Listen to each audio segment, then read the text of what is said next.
All right, welcome in everybody. Happy Monday morning to you. You see the towel back there? I just didn't get it down off of the off of the wall because I didn't want to bother with taking my tacks out and putting it back. But welcome in everybody. Happy Monday. Great Sunday of NFL football.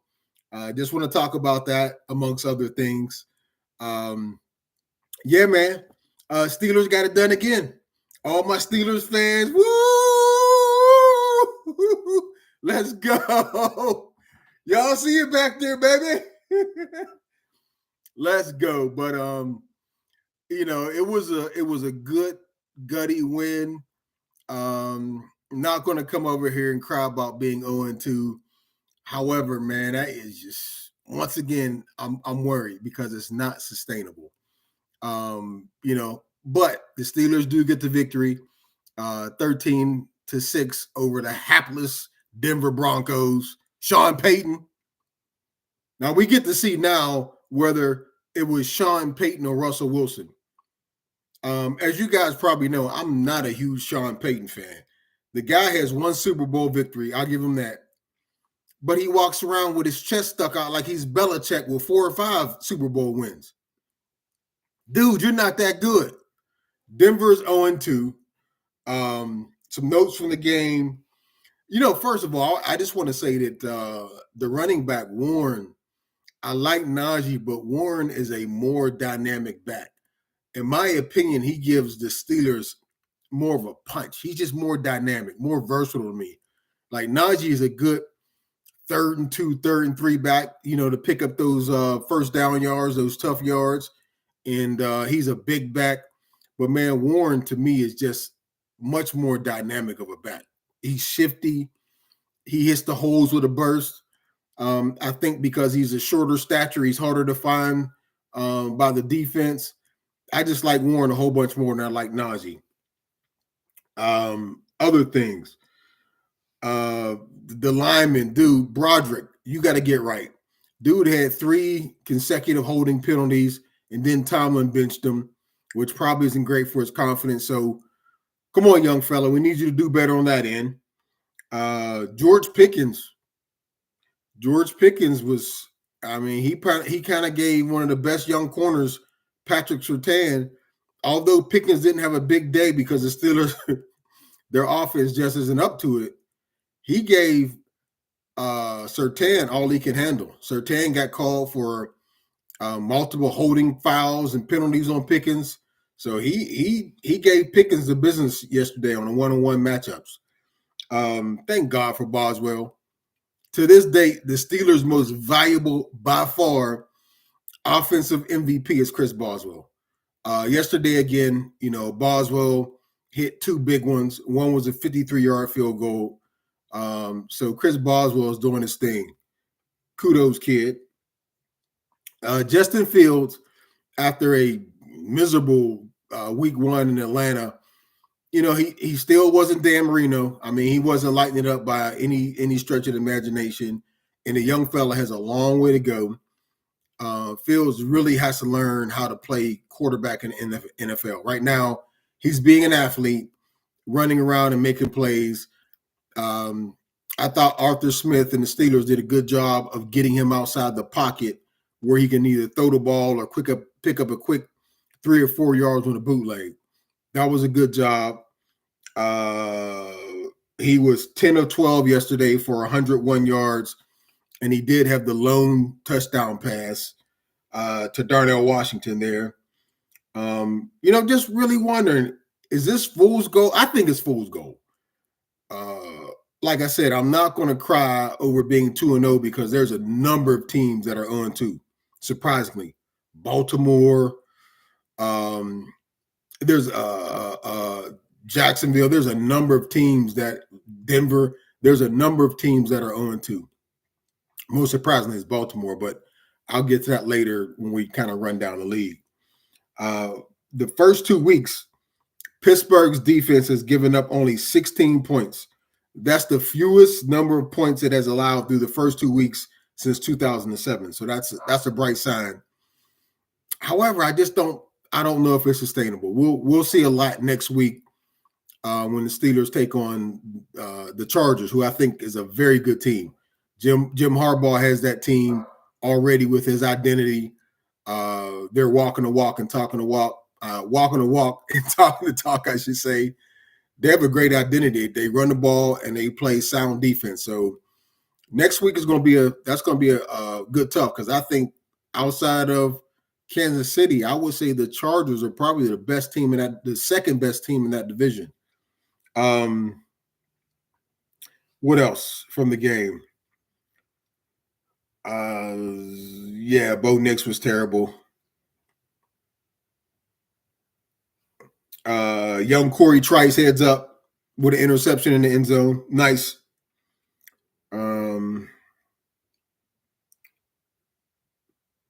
That was pretty much it. Let's see about the game notes. Pittsburgh didn't score a lot of points. 13-6 victory. We'll take it. It was, butt ugly. The team has a long way to go. I'm shocked. I ain't gonna lie to you. If I would sit here and tell you that Pittsburgh would be 2-0 after the first 2 weeks, although it's Atlanta and Denver, still, man, because that quarterback position, the offensive line seems to be gelling, but once again, first 2 games, Atlanta and Denver, is hard to tell. The defense is definitely stout. Defense is stout. Is it this good? I don't know. But they're stout with Watt and Highsmith coming off the edges. Cam Hayward is Cam Hayward. He's been that guy throughout his career. So Cam Hayward is Cam Hayward. But let's go to the tail of the tape here. Scores. Let's see here. Wow, surprising. So Najee led the team, 17 carries for 69 yards. Warren only had 9 carries for 42 yards, but he just looked more dynamic. So I was off on that one. Fields rushed 8 times for 27 yards. I'm glad he didn't take any big hits. Receiving yards, the Steelers were led by Freiermuth. 4 receptions for 39 yards. Did I say that name right? Freiermuth. I think that's how you say it. Pickens only had 2 catches for 29 yards, but he was impactful. They were 2 impactful catches. Wow. Boy, it was ugly, but we will take it. And Justin Fields, correct me on my last one. He was actually 13 of 20 for 117 yards and 1 touchdown. Got the victory, got the dub. It's funny, Bo Nix's numbers looked a lot better, but he was atrocious.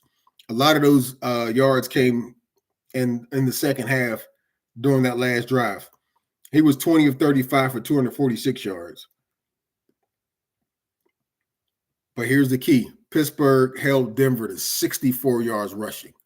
So if you hold a team to 64 yards rushing in the NFL, chances are you have a great win probability there. Okay, overall great. So, kudos to the hometown squad. Where is it? There, to the hometown squad with the victory. Let's see what else we got going on in the NFL. Probably the most surprising game of the day for me, besides Arizona dropping the Rams 41-10, was New Orleans. They smacked Dallas. How about the Cowboys? As a Steelers fan, I always love when Dallas gets punched in the mouth, because they're the biggest paper champions the world has ever known. Every year they're supposed to win the Super Bowl, and every year they don't even make the playoffs. Another point. Haven't done anything in 35 plus years. But New Orleans, man, 44 to 19 on the Cowboys, and they made it look early. They made it look easy. Through two games, New Orleans is leading the league in scoring at about 42 points a clip. They smacked Carolina, which is expected, but it's not expected for them to do this to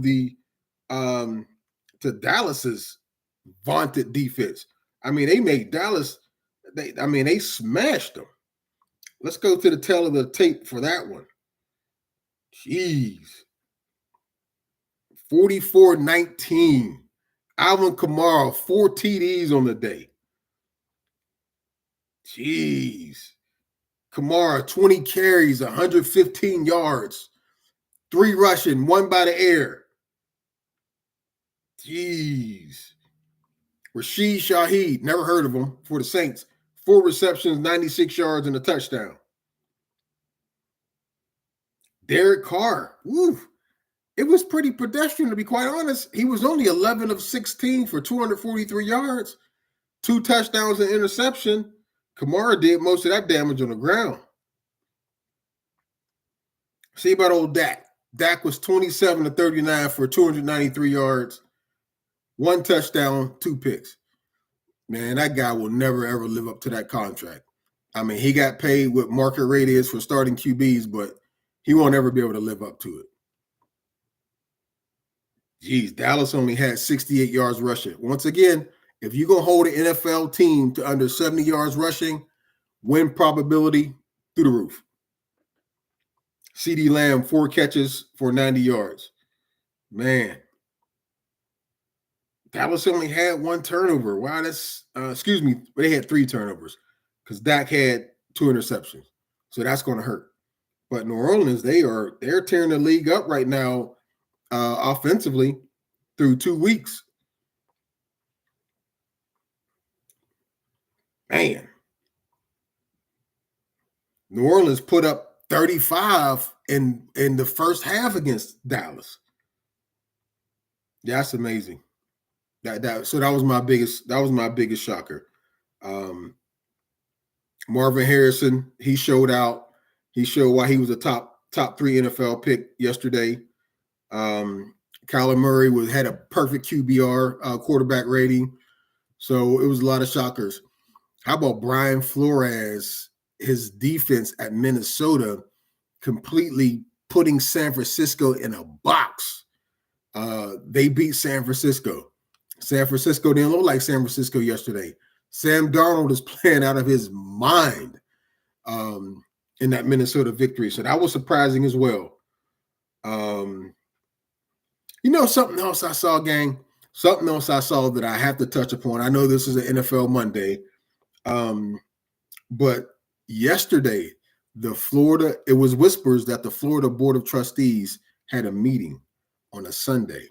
Now, the Florida Board of Trustees would only meet on a Sunday for one reason. They're talking about buying out Billy Napier and firing him. So I don't know if Napier will survive the month of September. Because once again, I said yesterday, they had an ugly loss against Texas A&M. Man. So they met yesterday, and ESPN's Chris Lowe has reported that the big money donors down there in Gainesville they came together and they're looking to raise the 26. There is no job like being a college football coach. So they're about to pay Billy Napier $26 million to go away. You're not good enough to coach. Here's your money. Go away.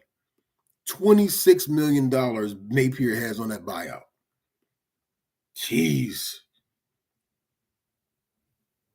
The interesting thing about Florida is they should have never fired Dan Mullen. Dan Mullen took them to 3 consecutive New Year's Day bowls, and they were all wins. He had 1 subpar season, and they chased him out of Gainesville because they felt like he couldn't keep up with the Kirby Smarts and Nick Sabans. Well, who can? I mean, Florida, besides a little short window with Spurrier and 2 natties with Urban Meyer, y'all ain't really been a football school. I mean, y'all ain't really had a lot of success on the football field. So maybe the folks down there in Gainesville need to just temper down a little bit. Temper your expectations, Florida. And also the interesting thing about that Florida job, the president, Ben Sass, he just quit or retired or whatever you want to say. and he's being investigated by Donald Trump Jr., aka Ron DeSantis. It is reported that SAS spent over $1.3 million on private catering for lavish dinners and football tailgates, as well as social functions in the first year on the job. I'm going to repeat that. 1.3 million. What were they eating down there in Florida? Lobster cake? I mean, 1.3 million taxpayer money in Florida went to tailgates, social functions, and private catering. Man, I'd have loved to have been there, though. That was probably some good eating. they ain't served no cater, that's for sure. Wow. Jeez, Florida. Saz, by the way, in case you're wondering, he's a former Republican U.S. Senator from Nebraska. He cited his wife's health and the need to spend more time with his family as a reason for leaving the job. Anytime they say that, there's something fishy going on. Them dudes don't want to spend more time. And the wife want them to go ahead and make that kind of money. So anytime that's a reason for leaving, that's not the reason for leaving. Something fishy in Gainesville. Overall, Sass's office spent $17.3 million during his first year, compared to the former president of Florida, Ken Fuchs, who spent $5.6 million over the same time. The university has an overall budget of $9 billion. Wow. You know, ESPN's Matt Berry, I heard him make a wild suggestion. They said that, you know, because of the timing of it, like if you fire Napier and they're looking at coaches like Lane Kiffin, well, that timing is off because Kiffin will probably have Ole Miss in the CFP playoffs. So who you going to get? Matt Berry suggested that Florida place a call to old thumb in the butt Urban Meyer to be a bridge coach until the end of the year so they can really get who they want. That's an interesting scenario. Say what you want about Urban Meyer. The dude can coach college football, but, you know, that's another subject. I don't know if he'd be up for it. Billy Napier is now 6-11 against SEC opponents. Florida has lost 7 straight games to Power 4 opponents, with 4 of those losses coming at the Swamp. You compare that to Steve Spurrier, Gators legend. He went 68-5 at the Swamp, and Urban Meyer went 35-5 at the Swamp. So that's going to be tough for Florida. Moving right along. Man, over the weekend, you know, it's a football weekend. It's September. But how about Asia Wilson, man? Hand clap for Asia Wilson, folks. Asia Wilson, the 28-year-old former South Carolina Gamecock star, became the first WNBA player, she plays for the Las Vegas Aces, to score 1,000 points yesterday in the season when they beat Connecticut 84-71. So kudos to Asia Wilson. She's having a phenomenal season. She's the overwhelming favorite to be MVP of the WNBA this year. Wilson is averaging a stout 27 points per game, 12 rebounds, 2.6 blocks, and 2.3 assists. I know everyone has been talking about Caitlin Clark and Angel Reese, and rightfully so. There are 2 rookies who've taken the WNBA by storm this year. They're sort of the bird magic of the WNBA, but Asia Wilson is by far the best player in the league. So kudos to her. She will no doubt win the MVP, and the girl is just straight up balling. You know, that's all I had. Just a little NFL. You got the Bird Bowl. You got the Bird Bowl tonight, Atlanta versus the Philadelphia Eagles. So that should be interesting, but totally expect for Philadelphia to take care of Atlanta tonight. We'll probably recap that tomorrow morning. And please subscribe if you like this content that we're bringing you. I would certainly appreciate all the help, all the assistance. And until next time, everybody, peace and blessings, and have a wonderful day. Out. Peace.